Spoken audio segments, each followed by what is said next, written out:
পাকিস্তান তাকাক আর বাংলাদেশের এখন যারা এসছে তাকাক, তাদের চোখ উপড়ে ফেলে দেওয়া হবে।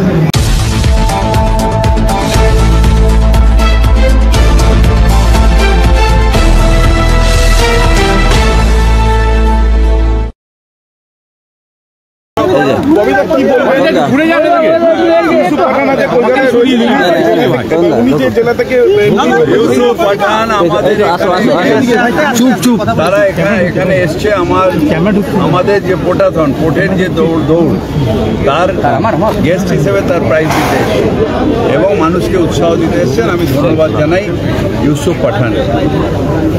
অ্যাজ ফার অ্যাজ জেলারতে যে টেরোরিস্ট ধরা পড়েছে যেটা আপনি বলছেন, এটার রেসপন্সিবিলিটি গভর্নমেন্টের অমিত শাহ, কারণ বর্ডার সিকিউরিটি ফোর্স বর্ডারকে রক্ষা করবে। ক্রস বর্ডার টেরোরিজম যদি হয় সেটার দায়িত্ব হচ্ছে সেন্ট্রাল গভর্নমেন্টের, কারণ বিএসএফ যদি অ্যালাউ না করে, বর্ডার যদি সিল করে দেয়, তাহলে কোনো টেরোরিস্ট বাংলাদেশ থেকে এখানে আসতে পারবে। আমাদের পুলিশ আসামে আসাম পুলিশ, এখানে আমাদের পুলিশ, অর্থাৎ মমতা বন্দ্যোপাধ্যায়ের নেতৃত্বে যে প্রশাসন তার পুলিশ, তারা টেরোরিস্টকে ধরেছে এবং আমাদের জিরো টলারেন্স। দেশের বিরুদ্ধে কেউ কিছু করলে জিরো টলারেন্স। তার কারণ আগে আমাদের দেশ এবং তার সুরক্ষা, সেই কাজটা মমতা বন্দ্যোপাধ্যায়ের প্রশাসন, বাংলার পুলিশ সেই কাজটা করবেন।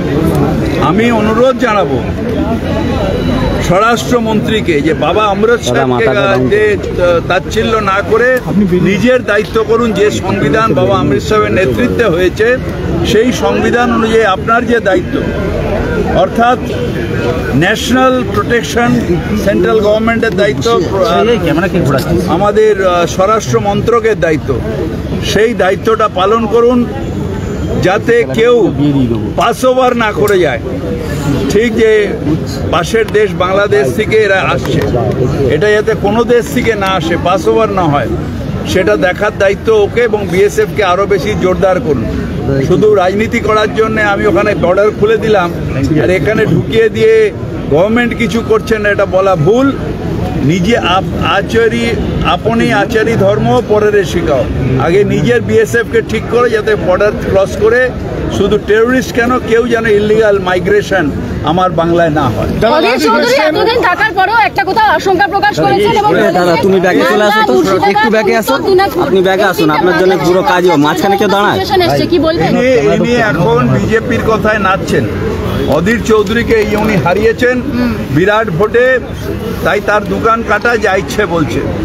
কোনোটাই বাংলাদেশে যাবে না। ভারতবর্ষের অত্যন্ত শক্তিশালী, ভারতবর্ষ আমাদের সম্মান এবং ভারতবর্ষের নিজের প্রোটেকশন ভারতবর্ষের মানুষ জানে। তাই আমাদের কোনো এরকম আশঙ্কা নেই। এখানে ওখানে বসে বসে বড় বড় কথা দু চারটে যারা উগ্রপন্থী এবং ফান্ডামেন্টালিস্ট যারা নেতা, তারা হয়তো বাংলাদেশে বলতে পারে, কিন্তু তাদেরও দম নেই। মুখ্যমন্ত্রী মমতা বন্দ্যোপাধ্যায় একথা অ্যাসেম্বলিতে বলেছেন যে আপনাদের আইডিয়াই নেই কুচকো একটা বাংলাদেশ, আপনারা হলেন কুঁয়োর ব্যাঙ, আপনারা জানেনই না যে ভারতবর্ষের শক্তি কী।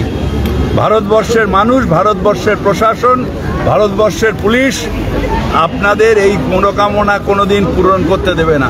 তো অধীর চৌধুরী ওপারের কথা যতই বলুক, এপারে আমরা শক্তিশালী, আমাদের সেনাবাহিনী শক্তিশালী, আমাদের স্টেটের পুলিশ শক্তিশালী, এপারে কোনো রকমভাবে হবে না। আমরা ভারতীয় এবং ভারতের প্রত্যেকটা ইঞ্চি, সে চায়না তাকাক আর পাকিস্তান তাকাক আর বাংলাদেশের এখন যারা এসছে তাকাক, তাদের চোখ উপড়ে ফেলে দেওয়া হবে।